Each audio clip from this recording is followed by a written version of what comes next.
tell you're a hustler, and I can tell that you're on that grind. I am, very much so. And I can just tell that you're real. You're 100%. What you see is what you get with Amber Rose. Absolutely. Am I right? I put it all out there. Yeah. Yeah. So 2012. It's my year, man. It's your year? Yeah. Why is that? You know, I'm just coming out with everything now. I was like really quiet for so long because I didn't feel like a celebrity. I didn't feel like I was, well, I definitely felt like I was famous, dealing with like scrutiny and stuff, but it was so hard for me to deal with the concept of fame. Okay. So I finally embraced it, and now I'm just out to show the world what I'm capable of. Yeah. Yeah, and I have a brand new single out. I know. It's called Fame. Fame. It's very appropriate for my life. Right. It's the pros and cons of being famous, and a lot of people don't really understand what comes with fame. Amber, what are the pros and cons of being famous in your situation?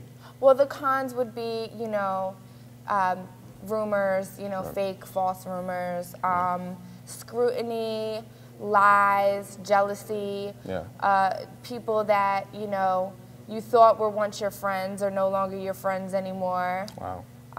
You know, just a lot of different emotions, things that you don't usually have to deal with when you're a non-celeb. Right. But the pros of being a celebrity is, you know, making a lot of money, traveling the world. Right. You know, flying in private jets, meeting a lot of cool people. But, you know, there's definitely a downside. And the downside sometimes,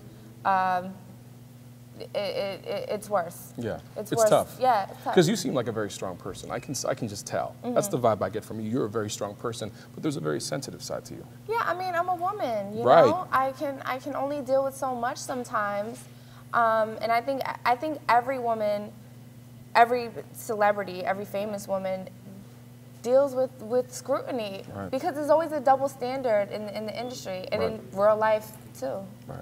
I'm dealing with homewreckers. Those homewreckers.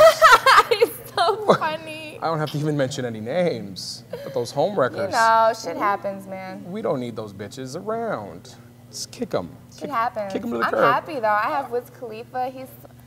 I love you, baby. Can I look in that camera? I love you. Yes, that camera right there. No, he's my life. Wiz is great. He's amazing, you guys. Like, for the people that are going to be watching this, you know, of course we know him. He's a hip hop artist. He's of course famous. He's in the public eye. Yeah. But what don't we know about Wiz, as far as just like you two and the way, of course, you love each other and the type of man he really is? Well, he's just a down-home Pittsburgh guy. You know, there's nothing extra with him. He's real. He's funny. He's always positive. He's never disrespectful to anyone. He's just a genuinely great person all the way around to everyone. How'd you guys meet? He did an interview. This is before I met him. He did an interview, and he said, the guy in the interview asked him, if you could pick one girl in the world to be with, who would it be? And he was like, man, Amber Rose, that's a bad bitch right there. Are you serious? Yeah, but you know what? When I broke up with my ex, I totally separated myself from hip hop completely. You did? Yeah, I totally didn't listen to the radio. I wasn't around anybody. I just didn't even want to deal with anything. So I didn't know Black and Yellow. I had never heard that song before, excuse me. So I clicked, it was through my Twitter. Somebody sent me the link and said, Wiz Khalifa has a crush on you. So I'm like, who the hell is Wiz Khalifa? So I click on the link, I see that he says that. And I'm like, oh, this cute little boy. Oh, so cute. Yeah. Because he looked like a teenager. I'm 28. I'm a grown woman. I'm 28 years old. And I'm like, oh, this little boy's so cute. So I hit him in a DM. He was following me, so I started following him. And I said, I would like to send you a pair of my shades. I had a bunch of vintage shades at that time. I was working on a company that we'll talk about later. But, all right. We'll talk about that later. I sent, I DM'd him. Okay. And then he was like, I was like, I want to give you a pair of shades. He was like, well, look, instead of giving you my address, I know you live in LA. I'll be in LA in like 2 days. You could just give it to me then. Holler. He had game. Damn, Wiz is smooth. He had game, right? So I was like, okay, cool. still thinking he's just a little young boy, and he's in the music industry, and I'm like, there's no way I'm even going there. All right. Again. Yeah. All right. So then he came to LA. We hung out. Okay. We were just like friends for like a month, and then he went to Pittsburgh and left, and I was just like, I am so lost without him. He needs to come back here. And when he went to Pittsburgh, I was just like, you need to come back here, or I need to see you. And then that's when we really, knew that we fell in love with each other when we were hanging out. And then he came back, and we had our first kiss, and we did it. Wow. And then first kiss, and then they did it. Yeah. That's awesome. I wish every date ended like that for me. First kiss, and then we did it. It's usually first kiss, and like, you, Chuey, you need to leave. Now you're really scaring me right now because I get crazy when I'm. But yeah. No, I couldn't wait to do him. I missed him. Man. Really? Okay. He was gone for like 2 weeks. So was there like a first date, or not really, or? There was. Well, we consider our first date where we really, really like got to know each other. Okay.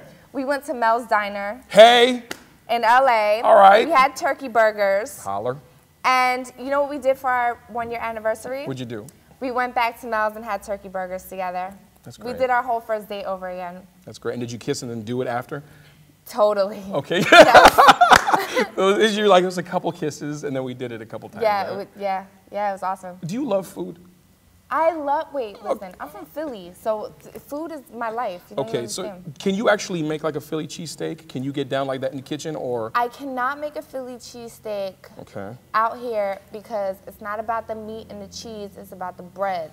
So people don't know that. You can only get a Philly cheesesteak in Philly. Okay. The bread is in Philly. You can't get it anywhere else. The bread is everything. The bread is everything. That's why you get Philly cheesesteaks all around the world, but it's not real because you can only get the bread in Philly. Cooking with Amber. That needs to be. You learn something new every day, man. That needs to be a show, homie. It really does. I know. If you could eat something every single day and you won't get sick of it, what would that dish be and why? Oh, God. Are you a pasta gal? Are you like a meat and potatoes gal? You like a steak? I like steak. I do get sick of food, though. Do you? Yeah. Are you like don't tell me you're like a salad and Jamba Juice girl. No, I'm like a meat and potatoes type of girl. Okay. So Did you see my booty and my legs when I walked in here? I was, yes, I did. I did. I saw all of it. But I'm healthy, man. You're really healthy. Yeah. What's your favorite spot in Philly to eat and why? My favorite spot in Philly to eat and why? I would say I have 2 favorite cheesesteak places. Okay.